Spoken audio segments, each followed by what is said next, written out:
Olá pessoal, tudo bem? Como é que vocês estão? Dessa vez estou aqui ao vivo de Chapada dos Guimarães, aqui no interior de Mato Grosso, uma belíssima chapada aqui. E não estou em Cuiabá hoje. Nós vamos fazer essa aula hoje, 1º de maio, né? Nós estamos comemorando a Semana do Trabalhador, Dia do Trabalhador, mas nós estamos trabalhando.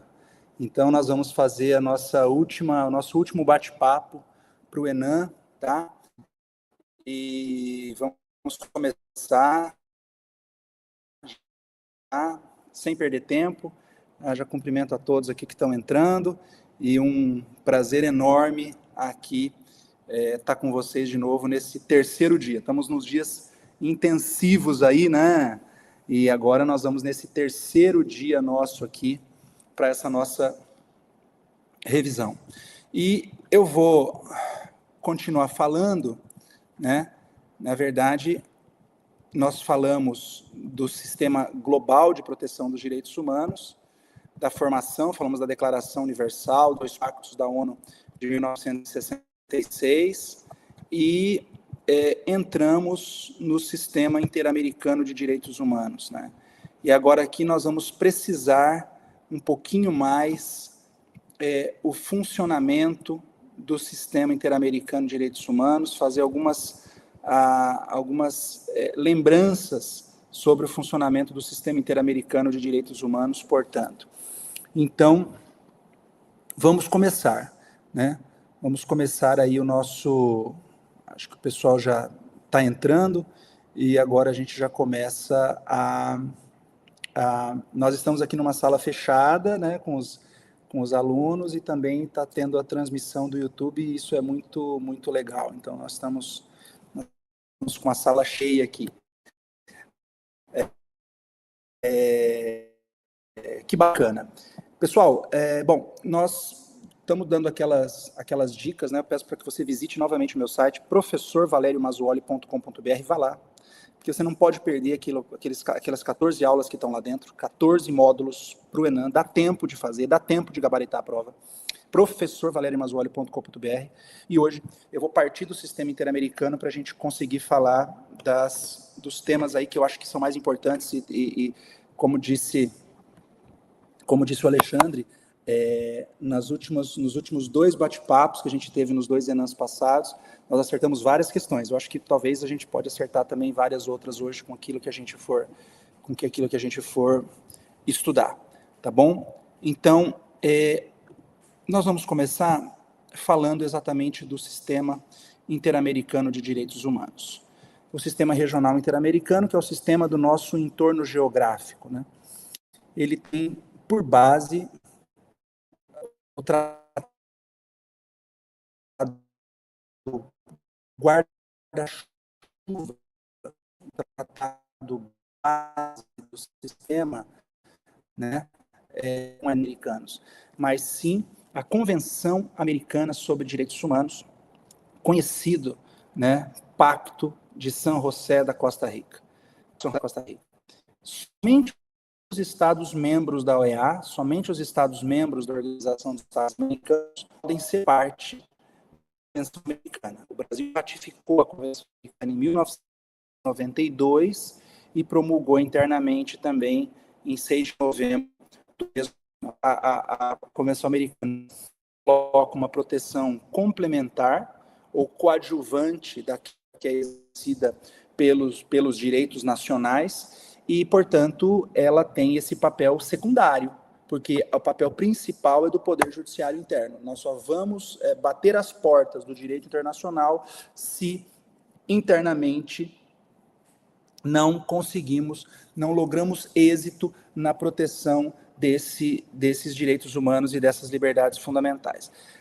A Convenção Americana, ela tem 2 partes.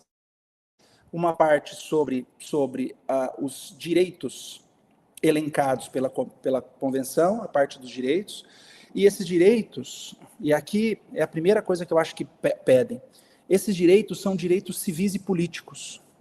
O que isso significa? Significa que a Convenção Americana não coloca direitos econômicos, sociais e culturais. Ela só tem, pense como se ela fosse um grande artigo 5º da Constituição.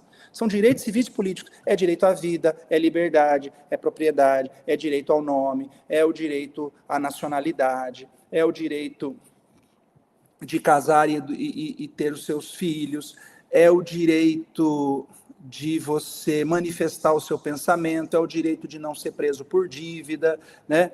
As liberdades em geral e os direitos políticos, o direito de votar, o direito de ser votado e assim por diante, né? De participar da vida do Estado. Então, a Convenção Americana coloca essas categorias de direitos, mas não coloca direitos econômicos, não coloca direitos sociais e não coloca direitos culturais e não coloca direitos ambientais. Ela não coloca a segunda geração ou dimensão, a terceira geração ou dimensão. O que ela tem, isso pode te levar a erro, porque ela tem um capítulo intitulado Os Direitos Econômicos, Sociais e Culturais, com um artigo único, o artigo 26, um artigo único. E isso leva muita gente a erro, no sentido de que estaria previsto, então, na Convenção Americana, ela teria, então, dentro do seu texto, direitos econômicos, sociais e culturais. Mas, na verdade, não. Na verdade, ela tem um dispositivo que diz, isso é em 69, ela é de 69, que os direitos econômicos, sociais e culturais devem ser implementados no futuro. Devem, no futuro, vir à luz. E vieram, em 1988, com o Protocolo de San Salvador, a Convenção Americana sobre Direitos Humanos, em matéria de direitos econômicos, sociais e culturais, que entrou em vigor no Brasil em 1999. Então, ela tem um dispositivo genérico e que diz que esses direitos deveriam ser implementados no futuro e foram. Acontece que chegaram vários casos à Corte Interamericana pedindo direitos sociais, né? Pedindo direitos de trabalhadores.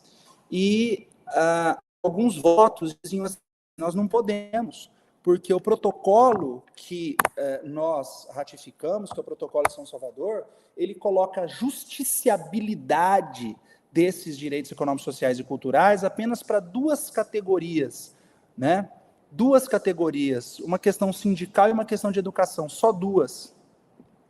E não está reintegração ao trabalho como um direito justiciável perante a Corte Interamericana de Direitos Humanos.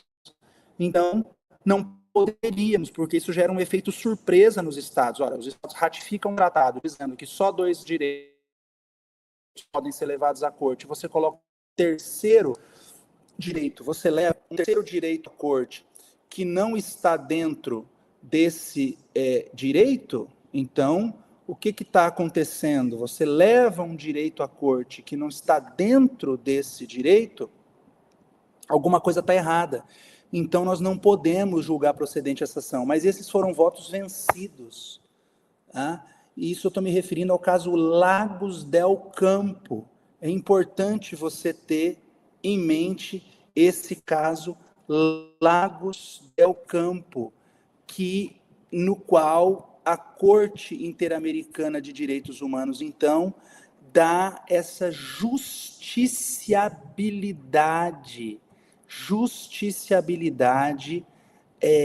desses direitos econômicos, sociais e culturais.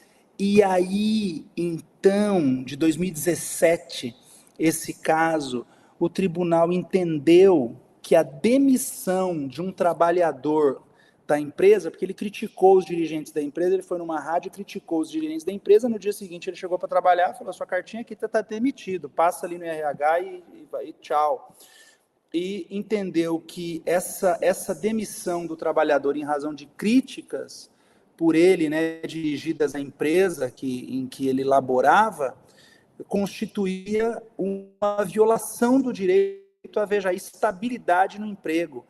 Mas que estabilidade no emprego? Isso gerou um pouco assim dentro do... Né? As pessoas ficaram se perguntando qual que seria essa estabilidade. Então, a Corte Interamericana, ela não entendeu dessa maneira, e ela demandou e ela exigiu a reintegração desse trabalhador. Então, atenção para a prova. Você vai dizer assim, apesar de a Corte Interamericana, apesar de a Convenção Americana sobre Direitos Humanos não prever expressamente os direitos econômicos, sociais e culturais, não obstante isso, ela só tem uma previsão genérica, a Corte Interamericana de Direitos Humanos, a partir do caso Lagos del Campo, tem entendido que esses direitos podem ser justiciáveis. E então, essa sentença foi duramente criticada em razão de esse direito não estar no rol daqueles que permitiriam essa justiciabilidade, mas não obstante isso, a verdade é que a Corte Interamericana assim decidiu. E a partir disso, alguns autores disseram que tinha uma crítica de fundamento, um fundamento não bem explicado dentro dessa sentença, né? Fizeram uma crítica sobre o fundamento. E a Corte Interamericana, ela entendeu dessa maneira e ela, portanto, entendeu a justiciabilidade desses direitos. Então, a partir do caso Lagos del Campo, a resposta é possível levar direitos econômicos, sociais e culturais para o sistema interamericano de direitos humanos. É plenamente, perfeitamente possível hoje em dia. Muito bem, vamos falar rapidamente, então, entendendo isso, e vamos falar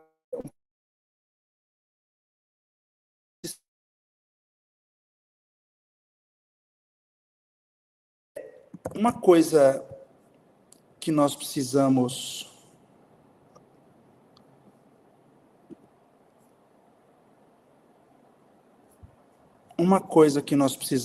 eu não sei se eu estou com uma imagem aqui boa, ok. Uma coisa que nós precisamos lembrar, pessoal, isso eu falei já, é que o cidadão não pode ingressar diretamente à Comissão Interamericana. Ele tem que ingressar, ele não pode na Corte Interamericana, ele tem que ingressar na Comissão Interamericana. Não existe o ius standi in judicio, só existe o locus standi in judicio. Não ingressa diretamente no tribunal. Tem que passar, tem que pedir bênção para a Comissão Interamericana. Então, a comissão faz um juízo de admissibilidade, Comissão Washington, nos Estados Unidos, e a Corte Interamericana faz um juízo de mérito. Então, a Corte, uma vez decidido o caso, julga e vai condenar o Estado aquilo que ela entende por bem. Pode ser uma indenização pecuniária ou não. Agora, como que é a execuibilidade, que é pegando o gancho da aula de ontem, como que é a execuibilidade do direito interno dessa decisão da Corte? Veja, atenção para pegadinha de concurso, mas muita atenção aqui para pegadinha de concurso. Você conhece o dispositivo constitucional que diz que as sentenças proferidas por tribunais estrangeiros não terão eficácia no Brasil, senão depois de homologadas pelo Superior Tribunal de Justiça? Isso está no Código de Processo também. Então, a pergunta é, a sentença da Corte Interamericana, para ter execuibilidade interna, tem que ser homologada pelo Superior Tribunal de Justiça? Não.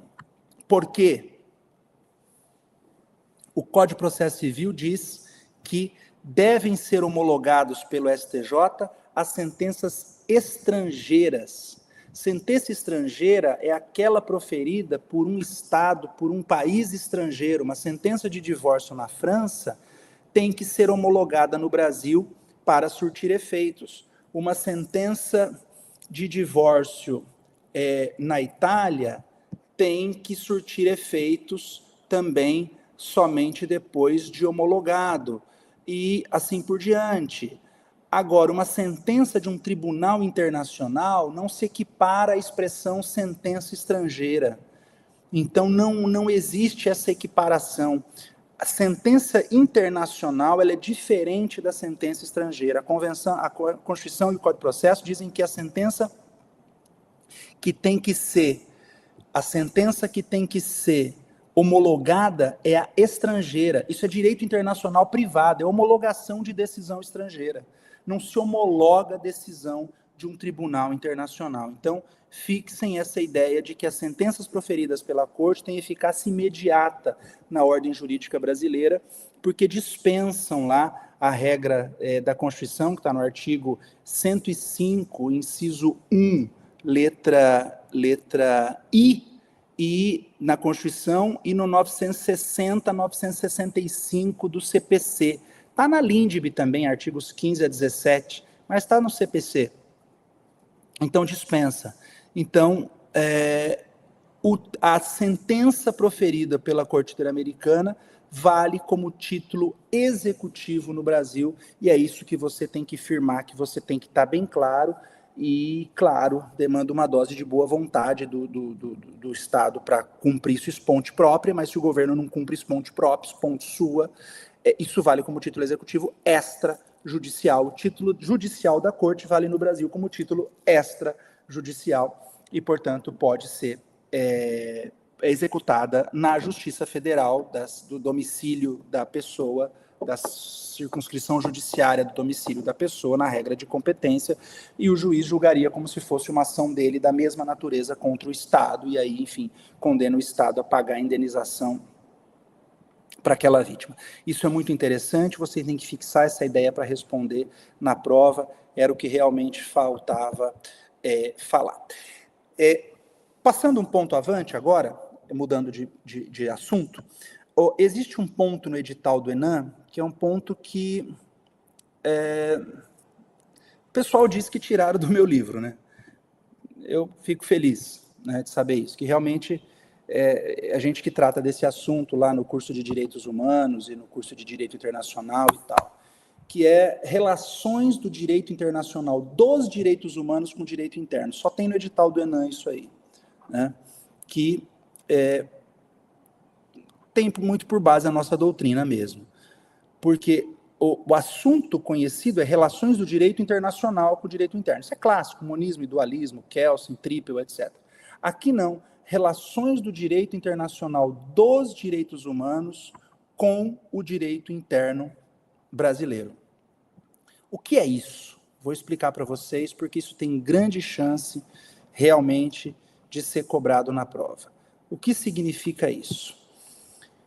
Quando o Estado brasileiro se compromete, né, com a sociedade internacional por meio da realização de um ato internacional, como, por exemplo, quando ratifica um tratado internacional, essa norma deve ser observada, evidentemente, pelo direito brasileiro. Todas as normas advindas do sistema global, do sistema regional interamericano, têm um impacto no direito brasileiro, porque isso não é brincadeira. O Brasil assina um tratado internacional, esse tratado passa pelo Congresso Nacional, o presidente da República ratifica o tratado e depois promulga e publica o tratado no Diário Oficial da União, e o tratado entra em vigor nacional. Quando entra em vigor nacional, não raro ocorrem conflitos entre esse tratado e a norma de direito interno.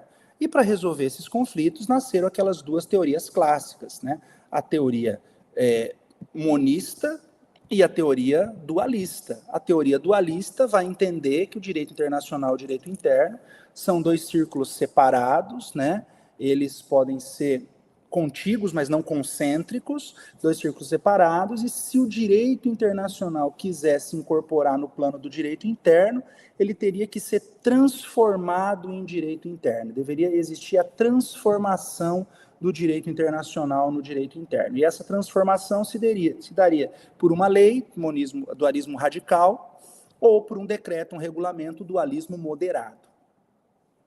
Essa teoria não é aceita no Brasil, porque nunca uma Constituição brasileira exigiu dupla manifestação legislativa para que um tratado pudesse ter vigor no território nacional. A aprovação do Congresso Nacional, a etapa do Congresso Nacional que faz com que o tratado entre em vigor é uma só, aquela que referenda o tratado internacional, ou não, né? Mas quando referenda, autoriza o chefe do Poder Executivo a ratificar esse tratado, e depois de ratificado não tem dupla manifestação legislativa. E, portanto, a tese adotada é o monismo, né? Nas relações do direito internacional clássico, tradicional, com o direito interno, que vai dizer que a ordem jurídica internacional e a ordem jurídica interna fazem parte de um mesmo arcabouço jurídico, e esse arcabouço jurídico aceita, uma vez a unicidade das ordens jurídicas, nasce um problema hierárquico a ser resolvido, que é qual círculo é o maior, qual círculo é o menor. E o direito internacional clássico vai dizer que duas teorias vão resolver esse problema. A teoria monista nacionalista, que vai dizer que a prevalência do direito internacional ou do direito interno reponta como uma faculdade discricionária das normas nacionais. O monismo nacionalista não significa que o direito nacional é o que prevalece. O monismo internacionalista, sim, é o direito internacional que prevalece. O monismo nacionalista, não. Vai dizer, o que prevalece é o que a norma nacional disser que prevalece. Entenderam? Monismo internacionalista, prevalece o direito internacional. Monismo nacionalista, prevalece o direito interno. Não. Monismo nacionalista, prevalece o que o direito nacional disser que vai prevalecer, que pode ser ele mesmo ou o próprio direito internacional. Nós nunca tivemos também essa dubiedade na Constituição brasileira. Prevaleço eu, prevaleço o direito internacional. Não. Pegue as normas da Constituição, né, a norma de competência do Supremo, compete ao Supremo Tribunal Federal julgar mediante recurso extraordinário as normas decididas em última instância, quando a decisão recorrida declarar inconstitucionalidade de tratado ou lei federal do STJ, tratado. Os juízes federais aplicam os tratados. O artigo 5º, parágrafo 2º, os direitos e garantias expressas da Constituição não excluem outros decorrentes dos tratados. O artigo 5º, parágrafo 3º, os tratados e convenções de direitos humanos que forem aprovados por 3/5 dos votos serão equivalentes às normas constitucionais, etc. Veja, em todos os momentos em que a Constituição brasileira fala em tratado, ela fala tratado com a sua roupagem própria de tratado. Não é uma norma internacional incorporada, internalizada, é o próprio tratado. Então a gente entende que isso é um monismo internacionalista, ou seja, aquele que dá prevalência ao direito internacional ao qual se ajustariam todas as ordens internas. Então resolveu todos os problemas. Para o nosso estudo, não. Por isso que o Enan coloca a relação do direito internacional dos direitos humanos com o direito interno. Até aqui o que eu falei são relações do direito internacional tradicional com o direito interno, que prevalece o direito internacional em detrimento do direito interno.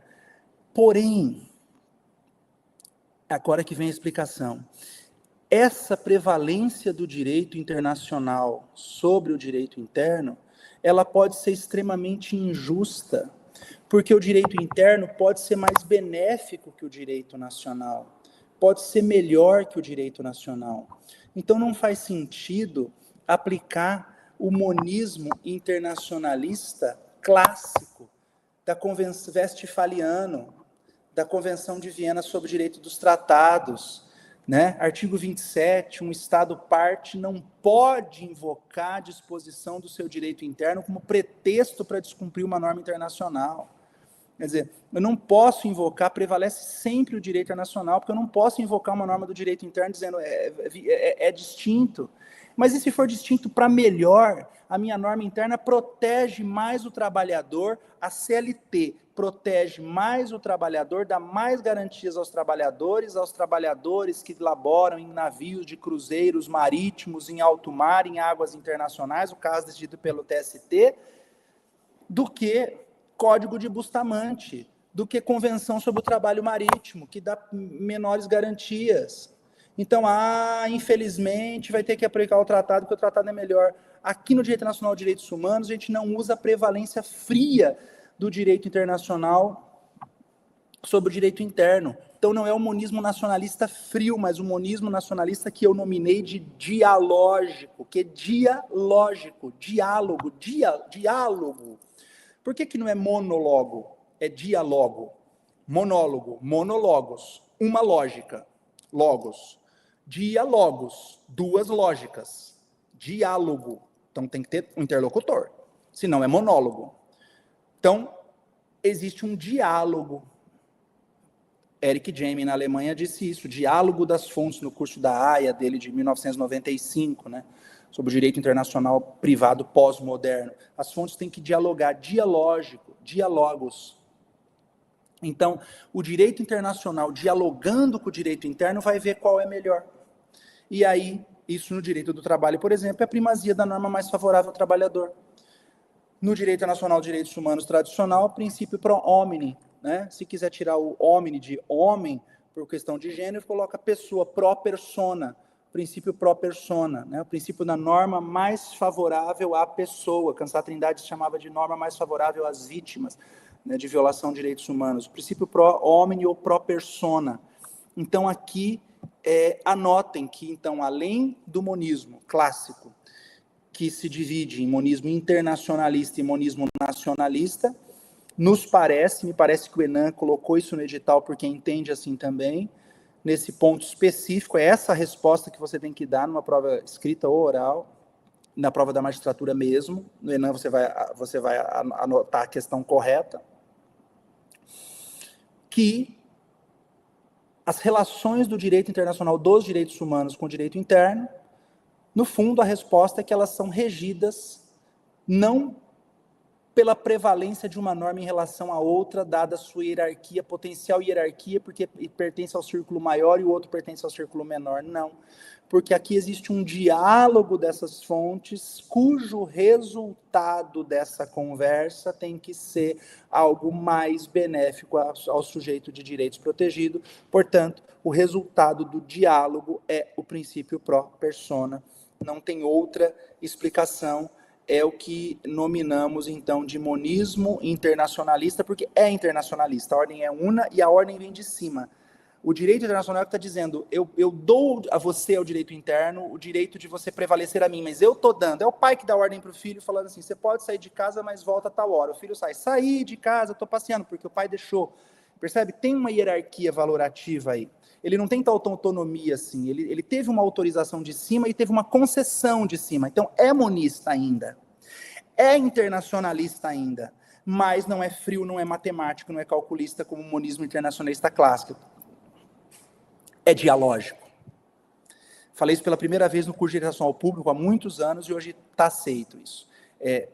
Isso veio de uma tese minha, é dialógico, então monismo internacionalista dialógico, que é a resposta para as relações do direito internacional, dos direitos humanos, com o direito interno.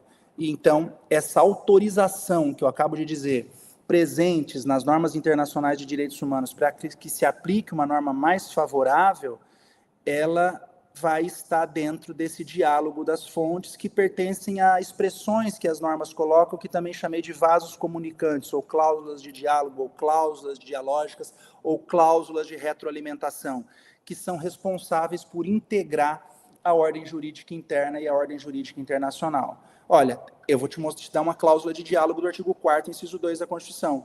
É princípio da República Federativa do Brasil, diz assim o artigo 4º, inciso 2, a República Federativa do Brasil se rege nas relações internacionais, inciso 2, né, pelos seguintes princípios: prevalência dos direitos humanos, ou seja, a prevalência é dos direitos humanos, sempre a prevalência é dos direitos humanos, nunca a prevalência pode ser de uma ordem ou de outra. A prevalência tem que ser sempre daquilo que mais proteja o ser humano sujeito de direitos. Então, isso é uma cláusula de diálogo, isso é uma cláusula dialógica presente na Constituição que faz dialogar com dispositivos semelhantes, com dispositivos similares dos tratados internacionais de proteção dos direitos humanos. Entendido isso, pessoal? Então, está aí a nossa explicação sobre esse monismo internacionalista dialógico.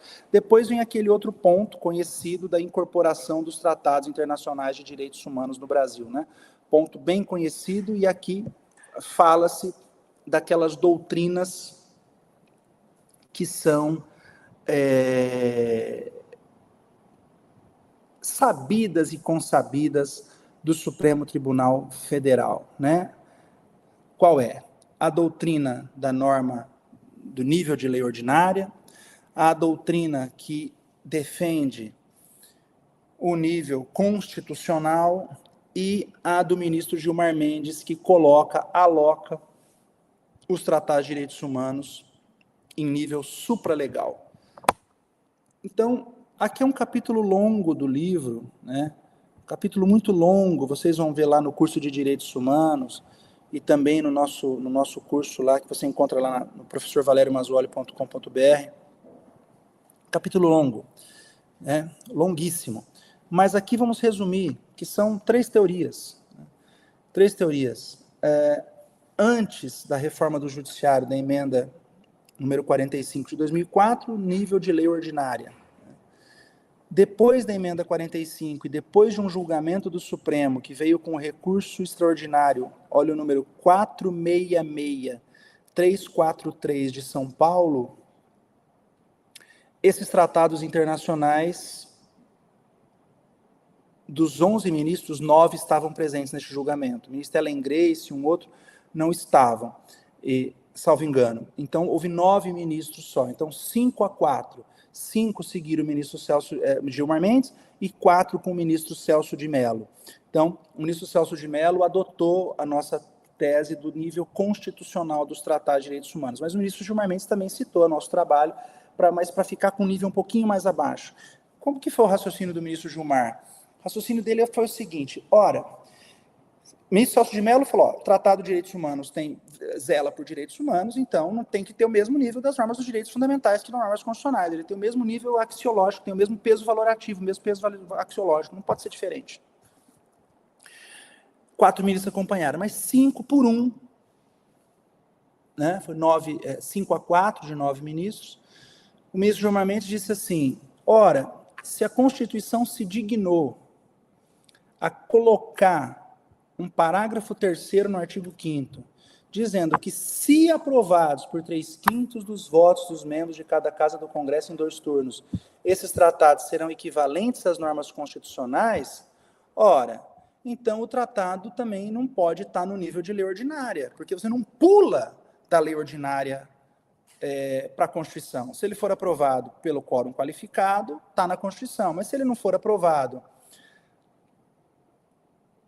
o ministro Celso de Mello falou, não precisa estar aprovado, ele tem status. E aí a aprovação é equivalência, a diferença de equivalência é status, que eu falo também nos livros, né? O status, o tratado pode ser revogado, e você pode desengajar o Brasil das relações internacionais. A equivalência, o tratado se torna norma constitucional formal fora do texto, ou seja, ele é paradigma do controle concentrado de convencionalidade. Quem está estudando sabe bem o que eu estou falando. O que o tratado que tem status não é. Tanto é que um tratado da Convenção Americana nunca pode ser paradigma de uma DIN ADCOM ADPF no Supremo, porque ela não foi aprovada pelo quórum qualificado. São só 4 tratados aprovados até hoje com quórum qualificado. A Convenção das Direitos das Pessoas com Deficiência, o Protocolo Facultativo, a Convenção de Marrakech, que dá às pessoas cegas ou com deficiência visual direito ao livro impresso, ao livro, e o conteúdo de um livro que seria impresso, e a Convenção Interamericana contra o racismo. Pronto. Esses tratados, sim, eu posso entrar com uma DIN, uma DPF, uma DECOM no Supremo para invalidar uma norma estadual ou federal, ou uma DPF, tem inclusive lei municipal, que viole esse tratado porque ele é paradigma do controle concentrado de convencionalidade. A Convenção Americana não foi aprovada, e nenhuma convenção da OIT foi aprovada com esse quórum. Então, eles são paradigma apenas do controle difuso.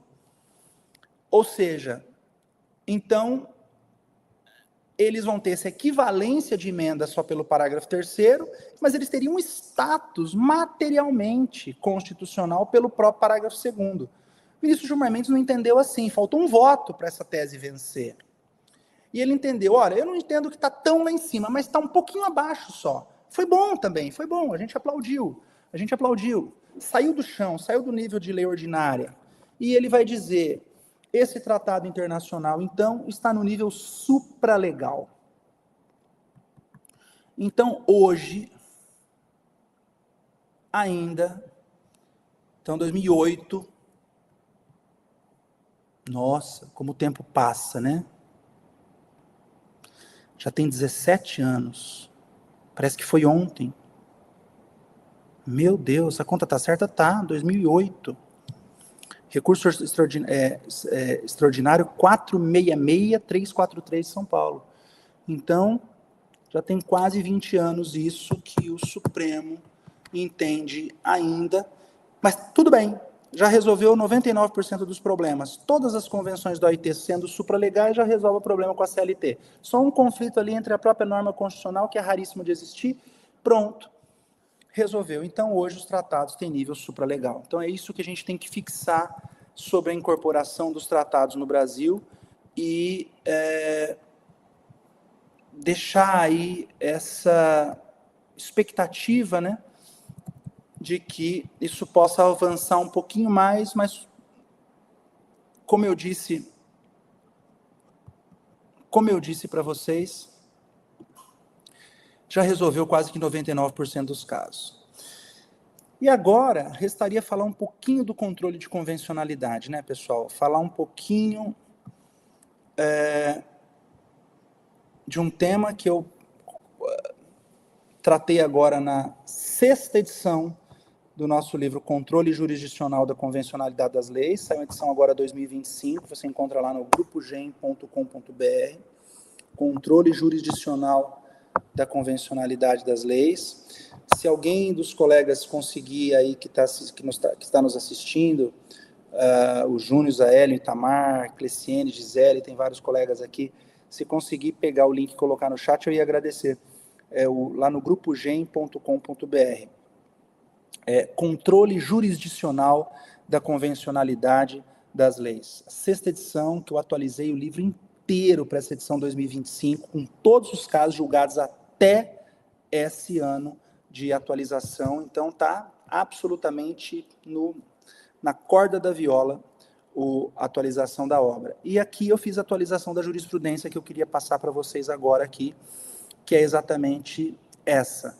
É a evolução jurisprudencial da Corte Interamericana sobre o tema de controle de convencionalidade, que começa com o caso Almonacid Arellano e outros, versus o Chile, em que a Corte, junto com o caso Trabalhadores Demitidos do Congresso contra o Peru, ela fixa a teoria do controle de convencionalidade das leis. Fixas, vez por todas, a teoria do controle de convencionalidade. Porém, essa teoria do controle de convencionalidade, nesses dois casos, 2006, Almonacid Arellano e Trabalhadores Demitidos do Congresso, era uma teoria do controle, veja, jurisdicional da convencionalidade das leis. Jurisdicional da convencionalidade das leis. Não era um controle de todos os órgãos e poderes do Estado. Era apenas dos juízes no sistema interamericano de direitos humanos. E aí é que vem a coisa mais interessante, porque a partir de um caso de 2010 contra o México, chamado caso Cabrera Garcia e Montiel Flores, a Corte Interamericana começa a ampliar os legitimados do controle de convencionalidade das leis. E essa ampliação do controle dos legitimados vai atingir, não tem dúvidas, o Ministério Público, que é já objeto do nosso livro Controle de Convencionalidade pelo Ministério Público, de 2ª edição da Forense. Vai atingir o Ministério Público que é um órgão do Estado vinculado ao sistema de justiça. Então, todos os órgãos do Estado vinculados ao sistema de justiça, a partir desse caso, eles tem que controlar a convencionalidade das leis. E, nesse sentido, então, o caso Cabreira Garcia e Montiel Flores amplia. E isso é reafirmado por um caso das anistias latino-americanas, chamado caso Gelman versus Uruguai, que ele vai falar. Então, teve uma ampliação dos legitimados, não somente o Poder Judiciário, mas também todos os órgãos do Estado vinculados ao sistema de justiça.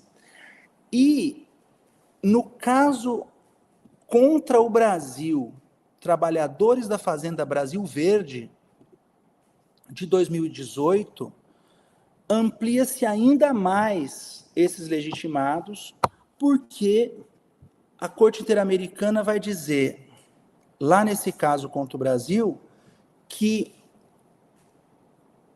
o exercício do controle de convencionalidade, ele passa a estar vinculado não apenas aos órgãos da administração da justiça, como o Judiciário e o Ministério Público, que já tinha ficado claro desde o caso Cabreira Garcia contra o México e o Gelman versus Uruguai, mas também a todos os órgãos e poderes do Estado.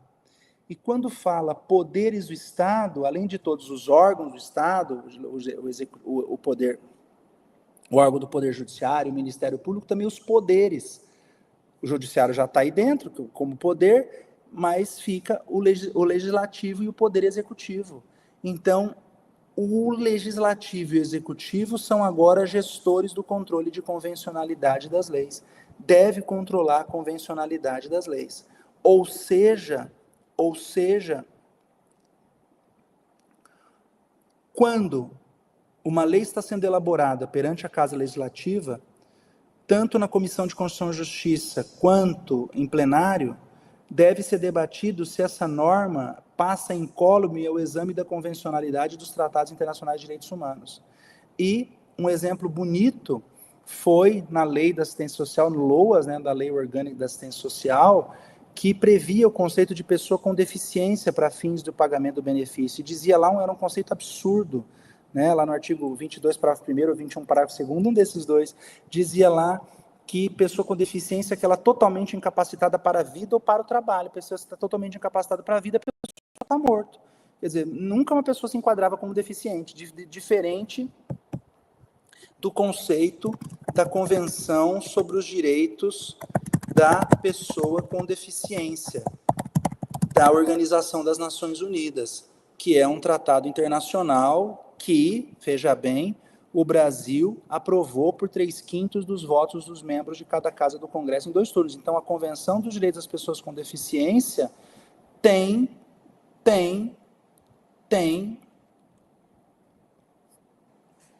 nível de norma constitucional no Brasil.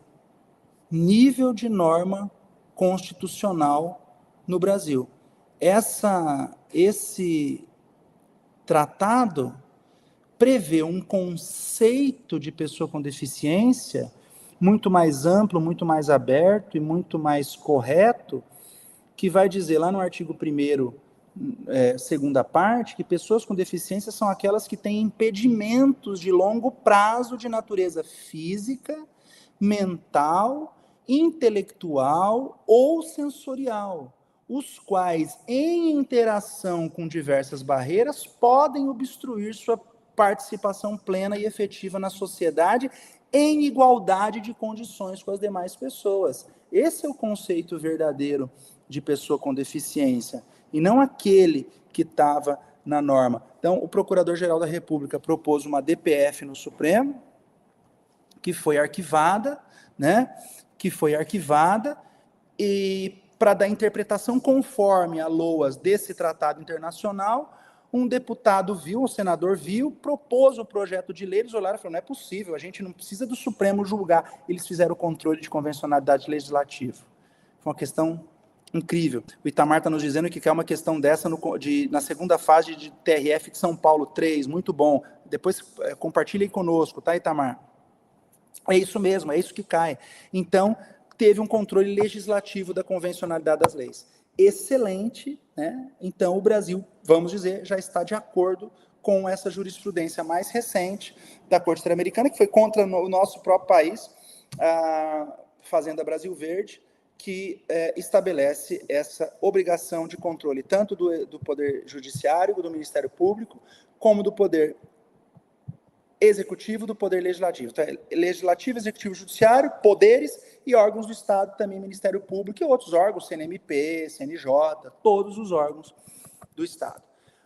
Os tratados que não foram aprovados por 3/5 dos votos dos membros de cada casa do Congresso em 2 turnos, eles são paradigma do controle difuso de convencionalidade. E os tratados internacionais que foram aprovados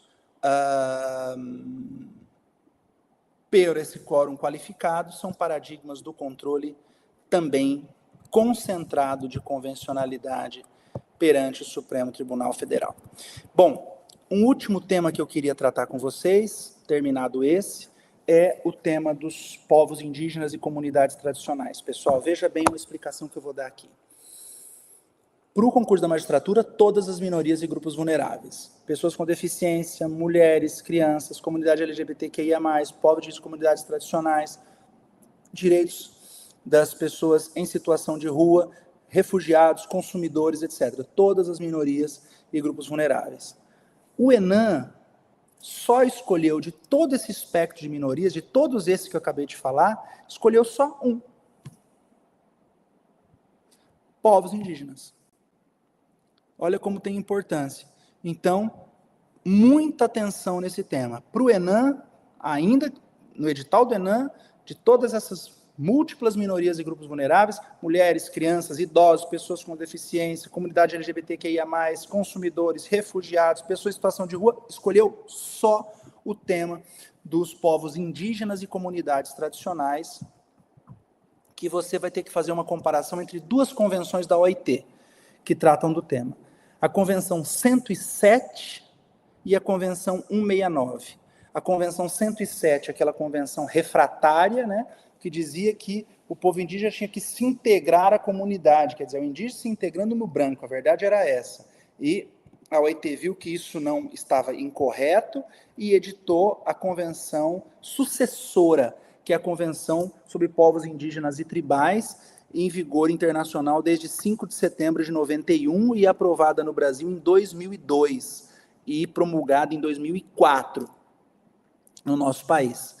Reconheceu que a Convenção 107 não estava mais de acordo com a garantia desses padrões contemporâneos de direitos humanos e que a temática indígena deveria ser adequada a essa nova realidade jurídica e social e, portanto, não é uma convenção integracionista, como era a 107, mas uma convenção pluriétnica e que coloca valores sociais, econômicos e culturais de conservação dos povos indígenas e comunidades tradicionais. E interessante que, nesse sentido, essa convenção vai, então, tratar dessa categoria de pessoas de uma maneira bem mais ampla e colocando, inclusive, um dispositivo que seria inconstitucional no Brasil, mas nós podemos enxergar isso de outra maneira. A Constituição é que é inconvencional, né? A nossa Constituição coloca a propriedade da terra indígena, coloca como bens da União. Não é isso? Todo mundo sabe. Eles têm o direito de usar, mas pertence à União, às terras tradicionalmente ocupadas pelos povos indígenas. A Convenção 69 coloca propriedade para os povos indígenas. Existe aí, esse é um vespeiro, existe aí uma inconvencionalidade da nossa norma constitucional que viola essa norma internacional e dá não só a posse, mas também a propriedade. Então, muita atenção, pessoal, com esse tema, que esse tema sempre está caindo nas provas. E você tem que saber ter ele aí. E também dei uma lida lá no curso, no manual do ENAM, lá nas páginas 185 e seguintes, a Declaração Americana sobre os Direitos dos Povos Indígenas de 2016. Tá? Dei uma olhadinha lá, que eu tenho certeza que isso vai ser importante, muito importante para você. E um último tema, né, que tem aí sido muito falado é o tema das empresas e direitos humanos. Então, esse tema das empresas e direitos humanos também, fiquem de olho nos princípios RUD da ONU sobre empresas e direitos humanos e o caso que está acontecendo agora, né? Que do Instituto Brasileiro de Mineração, o IBRAM, propõe uma DPF no Supremo para dizer que os municípios brasileiros, 54 municípios, não podem litigar nos foros de Londres. Até hoje eles não viram indenização no Brasil, a justiça britânica está dando indenização, dizendo que viola a soberania nacional, veja se tem cabimento, violação de soberania às avessas. O Brasil é menos soberano porque está indo buscar no exterior uma indenização. Não tem a mínima razão de ser, isso mostra que as empresas, né, realmente não estão querendo proteger direitos humanos, um tema que eu tenho quase certeza, né, a DPF 1173, né, do IBRAM, vou checar o número dela aqui, propõe uma DPF, quer dizer, a mineradora propondo, esse mesmo número, propondo no Supremo uma 1178, peraí, a DPF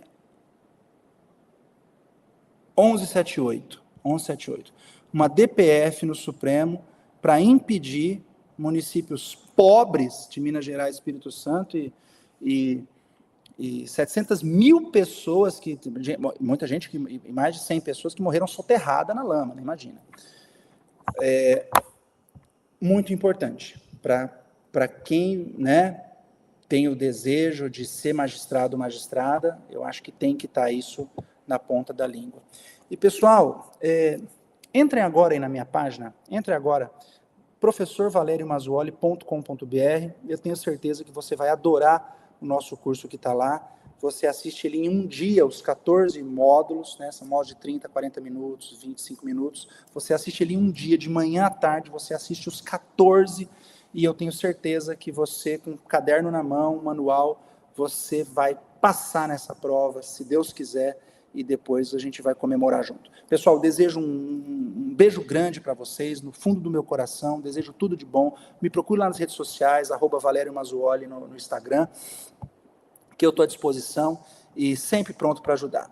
Um forte abraço para vocês, foi um prazer, uma honra, essa prova está se avizinhando e vamos juntos para aquilo que vocês precisarem. Eu estou sempre à disposição e agradeço novamente aí essa oportunidade de estar junto com vocês, tá bom? Um abraço a todos, valeu e até mais, pessoal. Tchau, tchau.